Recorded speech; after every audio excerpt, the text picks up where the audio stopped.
Hello दोस्तों, कैसे हैं आप लोग। उम्मीद करते हैं सभी के अच्छे होंगे। तो आज हम लोग पीआरटी वाले के लिए बात करेंगे, क्योंकि पीआरटी का मैसेज इतना मेरे पास आया है, बार बार मेरे पर्सनल नंबर पर, व्हाट्सएप पर, चाहे ये कमेंट बॉक्स पर बार बार मैसेज आ रहा था कि पीआरटी की कैसे तैयारी करें, इसको बताया जाए, कौन सी बुक से पढ़ा जाए, क्योंकि बहुत सारे क्वेश्चन ऐसे हैं जो आउट ऑफ सिलेबस लग रहा था।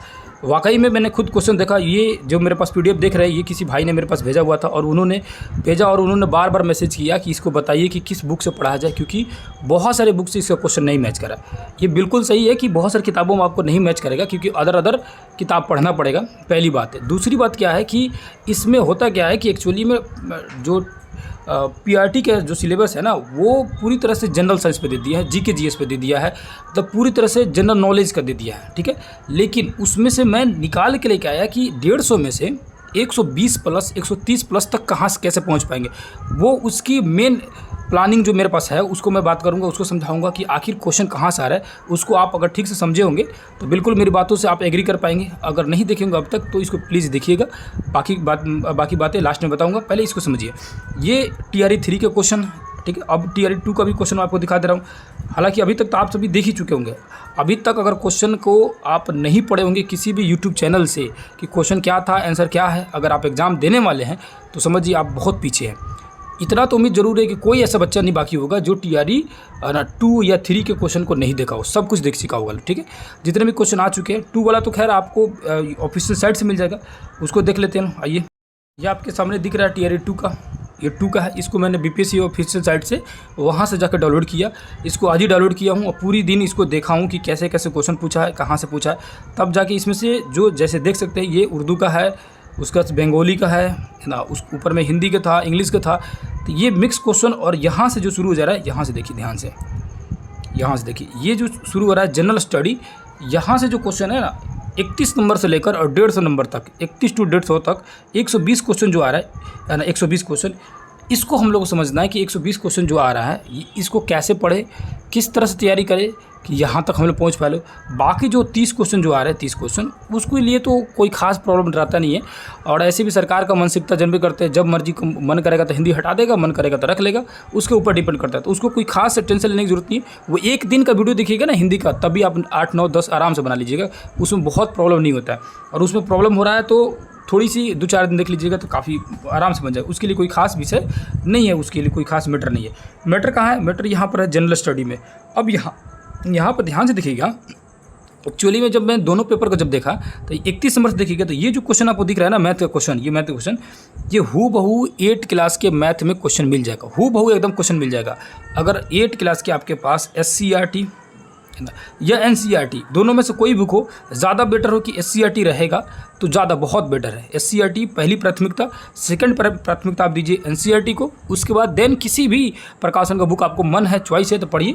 खासकर टीआरई 4 वाले अगर तैयारी अभी तो तैयारी करेंगे, नेक्स्ट टाइम में उनकी एग्ज़ाम अभी होने वाली है, तो उनके लिए मैं बोलूँगा कि आप पहले SCERT पर ध्यान दीजिए। बिहार बोर्ड के सरकारी स्कूल को किताबों को पढ़िए, और कौन कौन सा बुक पढ़ना मैं बताऊँगा, किस तरह इसकी तैयारी होगा सब बताऊँगा।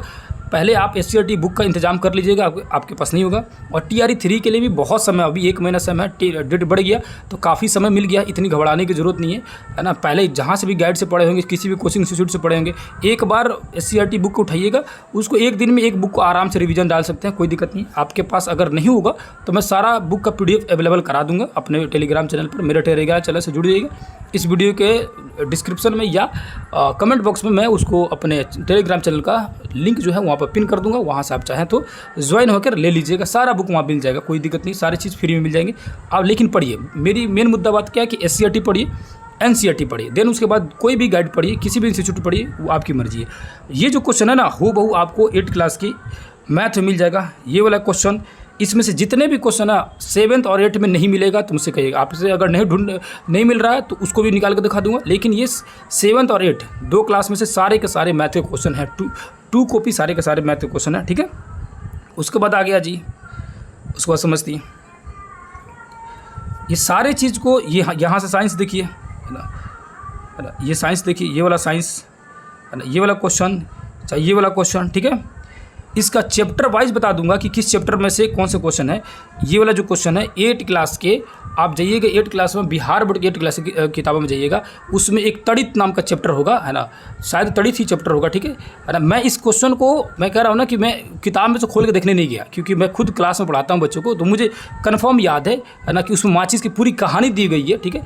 आप तड़ित नाम का एक चैप्टर होगा, उसमें जाइएगा, उसको ढूंढिएगा, एक पूरा ऐसा बॉक्स बना होगा, उस बॉक्स के अंदर पूरी कहानी लिखी हुई है कि कैसे माचिस का आविष्कार हुआ, लाल फास्फोरस से लेकर वाइट सफ़ेद फास्फोरस से लेकर सारी चीज़ की उसमें पूरी कहानी दी गई है। तो उसमें आपको हर चीज़ मिल जाएगा कि क्या है, कैसे माचिस के डिब्बी का आविष्कार कैसे हुआ, किस तरह बना, पूरी तरह से 8 क्लास में दिया हुआ है। चाहे आपका ये वाला क्वेश्चन पूरी 8 क्लास का है, चाहे आपका ये वाला क्वेश्चन, हर एक क्वेश्चन जो है ना 7th और 8 यहीं से ज़्यादातर क्वेश्चन है। अब सीधे सीधे बात पहुंचते हैं कि सारे क्वेश्चन को मैंने देख लिया, सारे क्वेश्चन को समझ लिया, अब आपकी तैयारी कैसी होनी चाहिए मैं उस पर बात करना चाहता हूं, क्योंकि अगर आपको बातें सब समझ लेंगे तो सारी चीज़ें आपको क्लियर हो जाएगी। पहले लास्ट तक देखते रहिए इसको, पहले बताइएगा कैसा लगा, किस तरह लगा और क्या चीज़ें हैं। आप सबसे पहले यहाँ समझिए, पहली बात है कि आपका जो 150 है, 150 अगर हिंदी इंग्लिश सब मिला दे तो उसमें 120 प्लस तक जाने की कोई टेंशन नहीं है। और अगर देखते हैं कि 120 जो है, 120 का अगर एग्ज़ाम होगा, है ना, हिंदी इंग्लिश को हटा देते हैं तो 120 में आप 100 तक तैयारी कर लेते हैं। दिक्कत क्या है ना कि आप वो 20 नंबर का जो क्वेश्चन आ रहा है ना, जो आउट ऑफ सिलेबस की तरफ जा रहा है, उसके चक्कर में ज़्यादा पड़े हुए हैं, ठीक है। तो उसमें माथा पेची ज़्यादा करने से अच्छा है कि इस 100 को इतना तगड़ा कर लीजिए, कट ऑफ कितना जाएगा, 80 90 85 95 ये नहीं जाएगा, और कितना जाएगा, 100 जाएगा, उससे ज़्यादा तो कट ऑफ जा नहीं सकता। ऐसा तो नहीं है कि 120 में 110 पहुंच जाएगा, है कि नहीं है। तो आप इतना कंफर्म रखिए कि 100 प्लस तक मैं बता दूंगा कि कहाँ से पढ़िएगा, तो 100 प्लस तक जा सकते हैं। डिपेंड करता है कि आप कितनी मेहनत से पढ़िएगा, क्या चीज़ें पढ़िएगा। मेन दिक्कत है ना, हर कोई चाहता है कि हम लोग पूरी तरह से पढ़ ले, इससे कोई दिक्कत नहीं, लेकिन दिक्कत क्या होता है ना कि ये नहीं समझ आता कि कहाँ से पढ़े, विश्वास नहीं होता है। लेकिन मैं बताऊंगा वहाँ से पढ़िए, एकदम 100% आपका लड़ेगा, वहाँ से कोई टेंशन नहीं होगा। पहली बात की जो मैथ का था, इसको एक एक करके सारे बात करते। मैथ का जो मैंने देखा तो मैथ के कितने क्वेश्चन थे, तो मैथ के क्वेश्चन जो था 15 से 16 क्वेश्चन था, लगभग 16 क्वेश्चन था मैथ का, 16 क्वेश्चन मैथ के आए हुए थे। और सारे के सारे क्वेश्चन 6 क्लास 7th क्लास और 8 क्लास, कौन सी किताब का, या तो SCERT या तो NCERT। बहुत बेहतर रहेगा कि दोनों, बहुत ज़्यादा बेहतर रहेगा कि आप SCERT और NCERT, बार बार ये चीज़ को मैं हमेशा बोलता हूँ, आज से नहीं, जब से मैं वीडियो बनाना शुरू किया वो 1 महीने हो गया, ये 20 दिन से ज़्यादा हो गया होगा ये सारी चीज़ें बताते हुए आप लोगों को।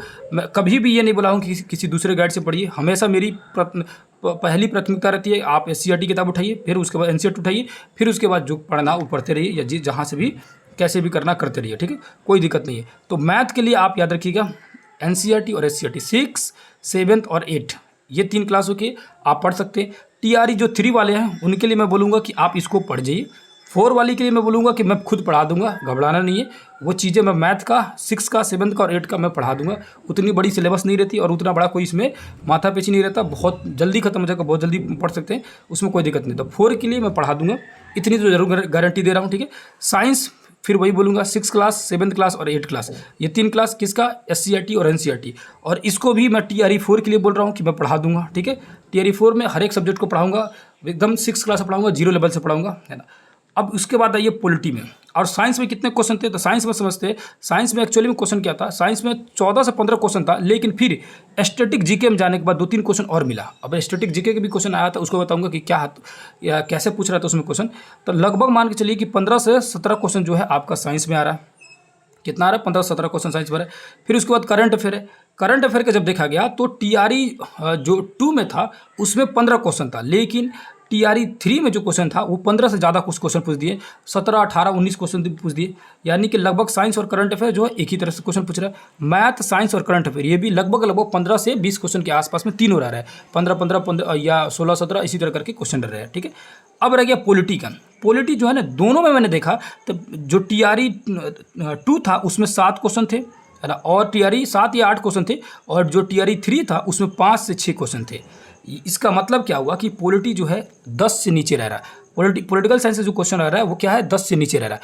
और इसके लिए, है ना, क्या पढ़ना है आप लोग को, तो 6, 7, 8 वही बोलूँगा, लेकिन है ना ज़्यादा बेहतर रहेगा कि कोई से भी क्लास का एक पतला सा नोट्स मिलेगा, उसको पढ़ लीजिएगा। मेरे पास भी पर्सनल नोट्स है, वो 8-10 पन्ने का होगा। 8-10 पन्ने का अगर नोट्स में पढ़ा दूँ तो मुझे अंदाजा है कि 8 में आपका 5 नंबर का क्वेश्चन आराम से लड़ जाएगा। अगर 5 को आ रहा है तो उसमें से 3 से 4 आराम से लड़ जाएगा, इतनी तो जरूर गारंटी उसमें से लड़ जाएगा।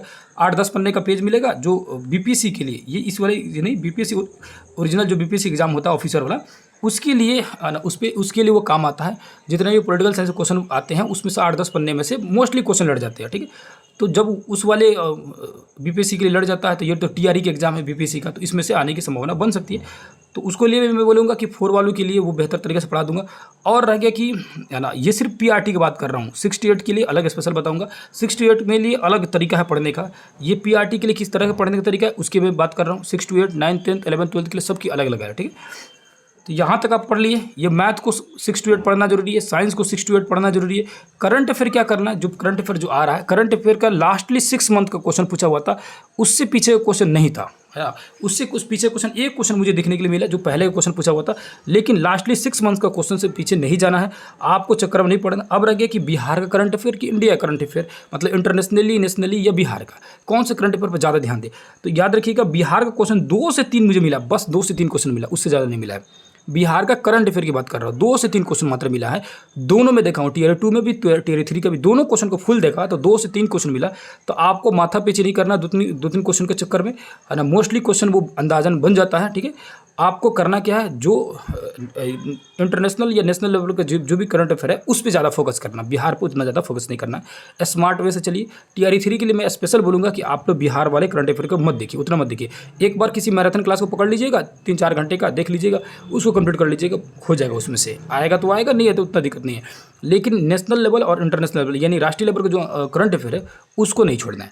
उससे क्वेश्चन भर भर के आएंगे पूरी तरह से, 16, 17, 18, 15 प्लस क्वेश्चन आ रहा है एकदम पूरी तरह से, तो उस पर ज़्यादा फोकस करना है, ठीक है। और 6 महीने क्वेश्चन पर ज़्यादा फोकस करना है करंट अफेयर पर।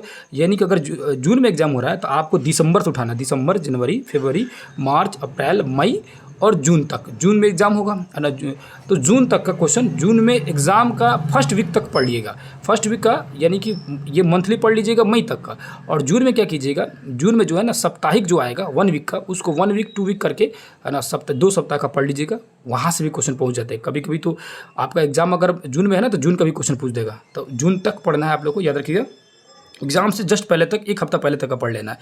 अब आज ये पॉलिटिकल साइंस में क्या करना है, पॉलिटिकल साइंस में खास किसी नोट्स से पढ़ लेना है। नोट्स मैं अवेलेबल करा दूंगा, समय मिलेगा तो नोट्स को, वो 10 पेज का है, उसको मैं पढ़ा दूंगा। उससे पीआरटी में आपका क्वेश्चन लड़ जाएगा, 100% लड़ जाएगा। मेरे पास नोट्स है 10 पेज का होगा, उसको मैं पढ़ा दूंगा ना, कन्फर्म लड़ जाएगा उसमें से, एकदम गारंटेड है, ठीक है। अब रह गया मेन बात है ज्योग्राफी। ज्योग्राफी भाई इतना ज़्यादा क्वेश्चन पूछा हुआ था, इतना ज़्यादा क्वेश्चन पूछा हुआ है।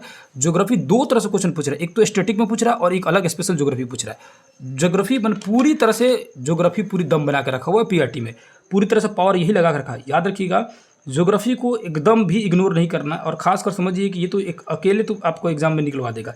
ज्योग्राफी का कम से कम क्वेश्चन था, इसमें जो क्वेश्चन था ना 17 से 18 क्वेश्चन था। फिर इसमें जब देखा तो इसमें 12 क्वेश्चन था। लगभग क्वेश्चन मुझे 30 क्वेश्चन मिला है, लगभग 28 से 30 क्वेश्चन मिला है, जो स्टैटिक जीके में और इस ज्योग्राफी में मिला के, दोनों मिला के क्वेश्चन था। कर क्या रहा है ना कि आगे जाके स्टैटिक जीके में 15-20 क्वेश्चन पूछ रहा है, उसमें सब मिक्स कर दिया, जैसे सब्जेक्ट वाइज पूछ रहा है। और फिर आगे देख रहा हूँ क्वेश्चन में, देखा तो क्वेश्चन में क्या किया है, आगे जाके फिर मिक्स वर्जन कर दिया। उसी को बोला जाता है स्टैटिक जीके। उसमें साइंस का कुछ दे देता है, कुछ करंट अफेयर दे देता है, कुछ ज्योग्राफी दे देता है, कुछ हिस्ट्री दे देता है, उस सब मिक्स वर्जन कर दिया है।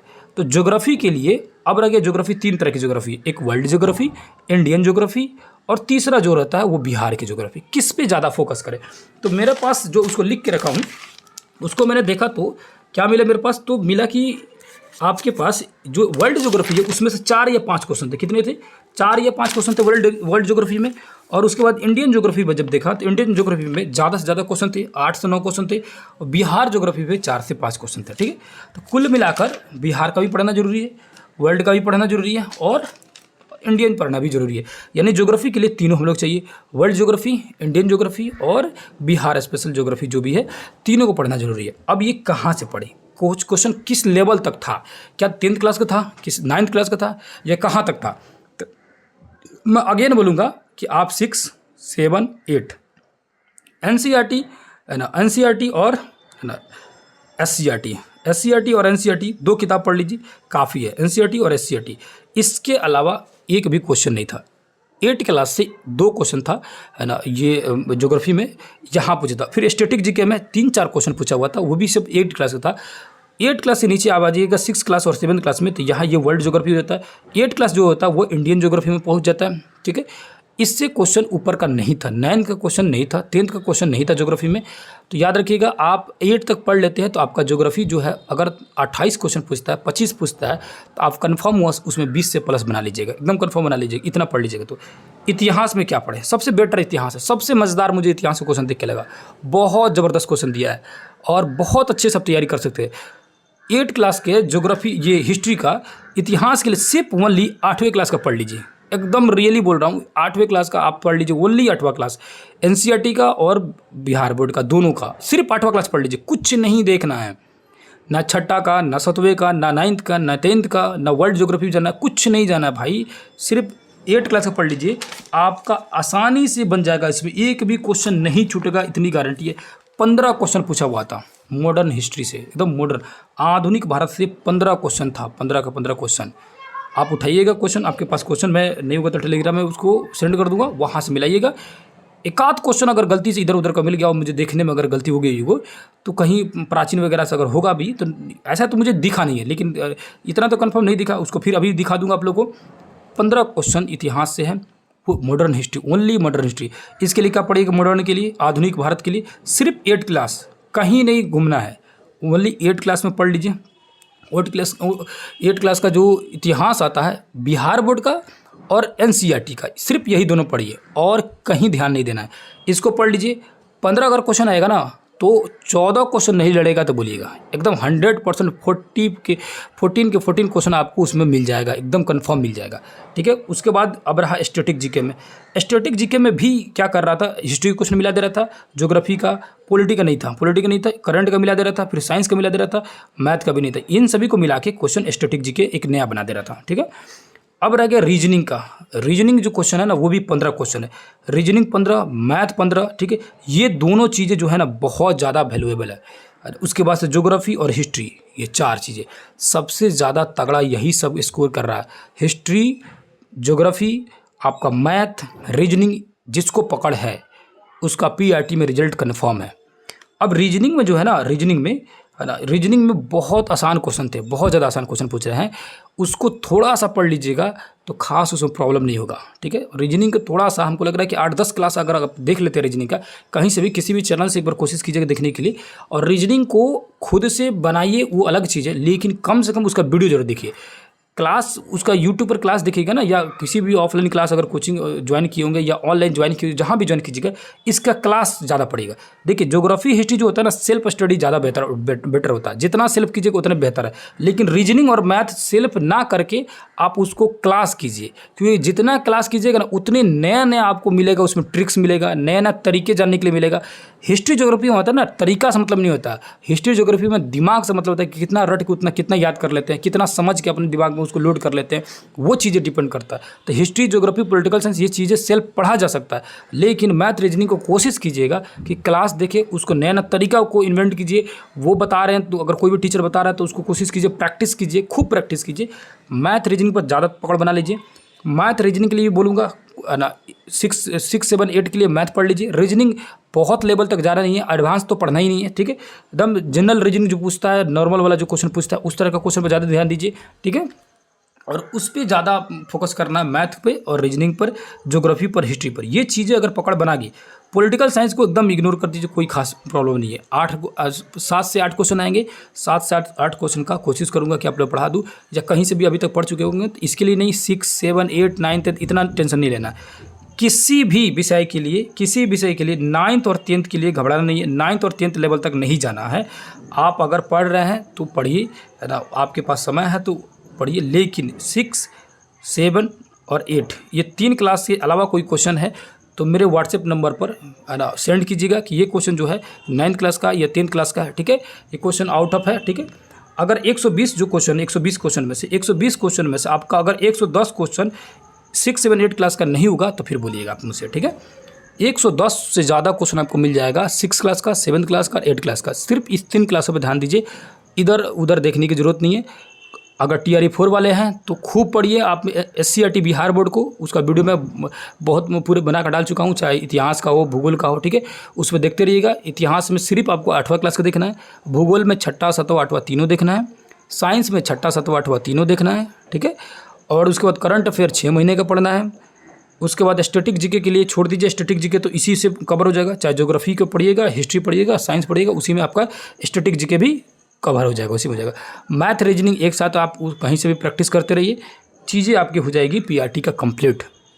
4 वालों के लिए मैं स्पेशल बैच लेके आऊँगा, उसके लिए जितने भी 4 वाले में टीआरई 4 के लिए जो तैयारी कर रहे हैं, चाहे 1 to 5 के लिए, 6 to 8 के लिए, 9th 10th के लिए, 11th 12th के लिए, उनके लिए मैं अलग अलग करके एक लाऊंगा और हर एक क्लास के लिए अलग अलग वीडियो बनाऊंगा। 1 to 5 के लिए स्पेशल बनाऊंगा, 6 to 8 के लिए अलग बनाऊंगा और 9th 10th के लिए अलग बनाऊंगा। हर क्लास के लिए स्पेशल बढ़िया ढंग से बनाया जाएगा ताकि चीज़ें आपको बेहतर तरीके से समझ आ सके। अब आप लोगों का बार बार कमेंट आ रहा था कि कहाँ से पढ़े, किस बुक से पढ़े। तो अगर अभी 4 वाले हैं, बार बार यही बात मैं बता रहा हूँ कि 4 वाले हैं, तो पहले SCERT NCERT को कंप्लीट कीजिए, खूब कंप्लीट कीजिए, खुद से रंगिए, खुद से पढ़िए। बुक नहीं है कोई बहाना नहीं है, मेरे से बोलिए, हम टेलीग्राम पे दे देंगे, आपको फ्री में दे देंगे। नोट्स नहीं है, जो मेरे पास नोट्स होगा सारा दे देंगे, कोई दिक्कत नहीं है, उससे कोई मतलब नहीं है।